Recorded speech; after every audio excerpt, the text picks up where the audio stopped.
Oh my God, she's so beautiful. I can't contain myself. Okay, the Open Door Jamaica Foundation is now open. Its roots are planted in the unwavering passion and commitment of its founder, Dr. Terri-Karelle Reid.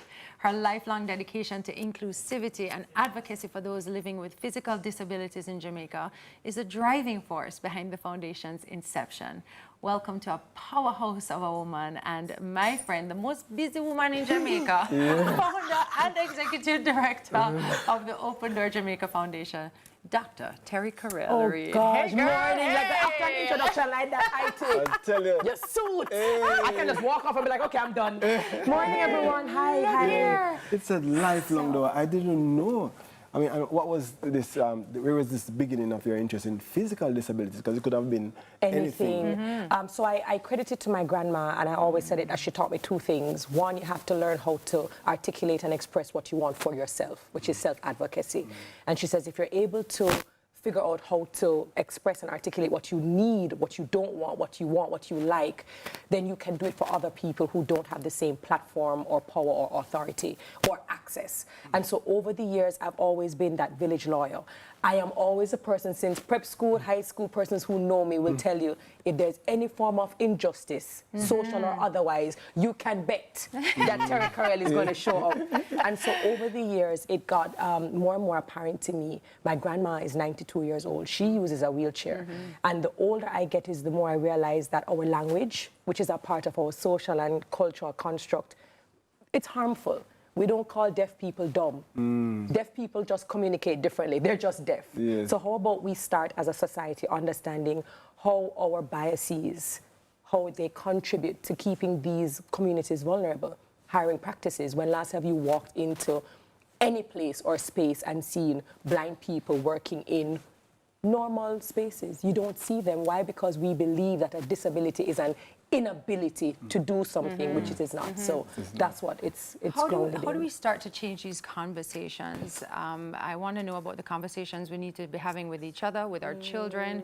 Something I always I find laughable are just even parking spaces and ramps that don't exist. And so how do we start these conversations with our children so that they are thinking differently and being more inclusive and understanding of what you are trying to... Perfect question. And it's funny you asked that question because in 2021, I went to Birmingham during COVID and delivered my TEDx talk, which is how do we have unconventional conversations with our kids? That was actually the topic they gave me.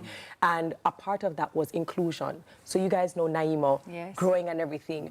I can't just tell Naima to be inclusive. She has to see me attempt it and for me to actively try to be. So I take her to spaces so she can interact. So she's learning sign language right now with myself, with Alex.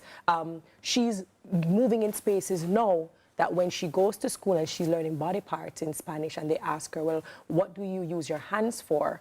She's literally putting to read and speak because now she's wired to think about the person who needs the most as opposed to everything being centered around us. So I think it starts with us unlearning a lot of the things that we do and say every day and then making an active decision to learn more about these spaces. So I wouldn't be in this position if I was on the outside.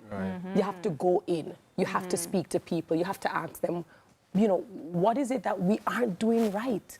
And they will tell you. Because it's not that they want a handout. They really don't want you to pity them. They want equal access to the things that everybody has. I learned recently that deaf people, they're okay with you saying they're deaf. Yes, You know, you don't need to say hearing impaired. any kind of euphemism, you know? No, you don't have to be politically correct. You have people who are deaf, fully deaf, and some who are partially. And that's okay. But Open Door must have been open in your mind for some time before it, you know, I like the fact that you say we can go in and the name Open Door, it speaks volumes because it says you're invited, you are a part of it, you are welcome, and I'll choose you too. What was the inspiration behind the name? How did you go about choosing the name? You said it perfectly. And so a foundation was always on my mind, but you guys know you're managing a whole heap of things, career, you know, mommyhood, you're doing so much, so it was always on my roadmap. But I was telling you that God's time is the ultimate time, and he said, now is the time. But it is supposed to be that. Open door means all access, equal access to everyone. You are welcome. You are deserving. You are not to be treated like a second class or a third class citizen. You have all rights to be treated like a first class. And so it starts with advocacy and using the platform and the responsibility that I have to not just share now with my community. My community knows me, and they have also changed how they view persons with disabilities. But now the foundation will allow me to do it on a much larger scale. Yeah. So persons watching right now are already inspired. Terri, Thank you. doing that, I want to be a part of it. You know, I mean, do I reach out on the IG page? Right. What do I do? You can find us at, on across social media, Instagram, Open Door Jamaica, but you can also visit opendoorjamaicafoundation.org or .org, and you can become a doorman. So when we are thinking about becoming a volunteer, when Alex and I were sitting down and we're putting on the website, and I was just like, nah, I don't want to volunteer. In order for us to open doors for people, you become a doorman. It's it's a role of service. And people look at doormen as just, you know, like, no, they open the door to receive you, to welcome you. So now, the day that we opened up, which was February 14, which although people celebrated for Valentine's Day, it's actually the day that the Disabilities Act came into implementation in Jamaica. She don't do nothing without purpose, you never know. Yeah, that's true. So 2 years ago, February 14, the Disabilities Act, which is to protect the rights of persons with disabilities, came into implementation, which means parking spaces, infrastructure, hiring practices, discrimination, like, come people, we have to do the work. We have to do the work. And so it was, how do we ask people if they want to volunteer? We said, become a doorman. So on the website, you can actually click on, you can become a doorman. And in that day, we had people volunteering to become doormen, door persons. Yes. And we also had people donating. Yes. So I guess what I'm trying to say is that you can't always wait on the government. We have to be the change that we want to see. And so my community from all over the world said, we're going to donate, whether it is $150, $1,000, and so everything can be done through the website. I'm seeing a pediatric wheelchair here. Is that right? Can you tell us a little bit more about what work Open Doors doing right now? Right. So we just finished doing giving 100 Braille machines over to the Salvation Army in association with Digicel Foundation. We said we're only doing 50, but we're able to do 100. Wow. So you help that community. So now it's about mobility for all. And so the Open Door Foundation has now partnered with Toyota Jamaica, and we know they're always working in the same spaces, communities with disabilities. And for us, it's about mobility under the idea of, or the concept of Kaizen, which is continuous efficiency and improvement. So we know that we have infrastructural problems with accessibility, but then there are people who need. We have children, young adults who just need to get around. And so we have about 5 that we are giving away. Awesome. We're going to try to get persons who are really, as I said, in need. And so all they have to do is visit opendoorjamaicafoundation.org/mobility for all. Give us the information and tell us why you think this person is deserving. And speaking from experience, these can be very heavy for caregivers and for persons who use it. So this is actually lightweight, but durable. It is sleek, easy to close, easy to open, easy to fit.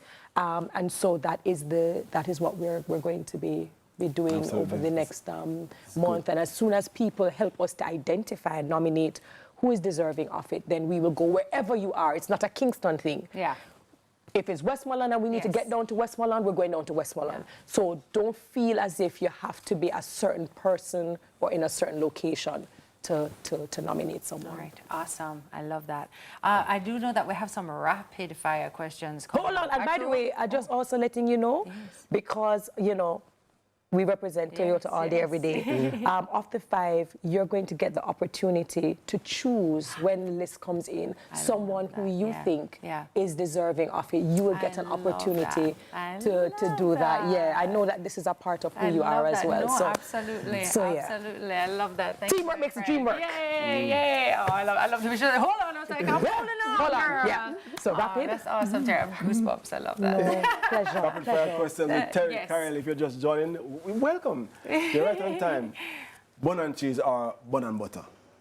Bun and butter, you know. I am team bun and butter. Don't listen. We have to keep it professional. Bun and butter. Especially if the bun dry, it need the butter. Well, it need the bun, butter, and cheese. Fair enough. Bun, butter, and cheese. Fine.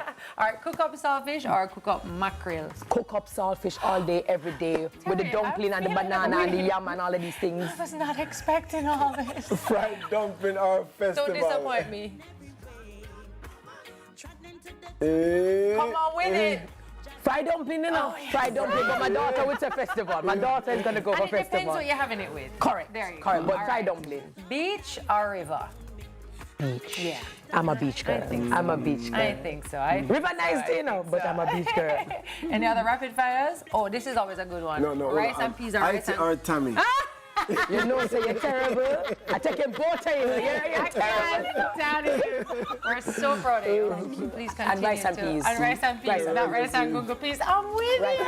and peas, Thank you for all the amazing work you're doing. Thank you. I can't imagine. I think about like your mother and your grandmother all the time and how they must be like, we did a good job. Yeah. Like, and it's so inspiring and Thank you. how you're raising Nai and Thank you. all of the amazing, the way the dominoes will fall. I'm Thank you. watching and just so proud of you and I'm taking notes. God is girl. good. God is good all the time. I give him credit. Thank you. Very Thank you, inspiring. guys. Proud of Dr. you. Terri-Karelle Reid. And of course, Karen, I know you're saying you got the brand compass. A book is coming. Yes, When you see this, another a book, I'm is sure. coming. I'm sure. Don't worry about it. I love it. The open book. Founder and executive director of Open Door Jamaica Foundation.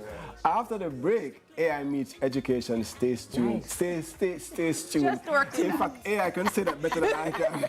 Stay tuned. But there's one IT. But there is one IT and one tabby. One IT, one tabby. Oh gosh, Oh, this God. is so good.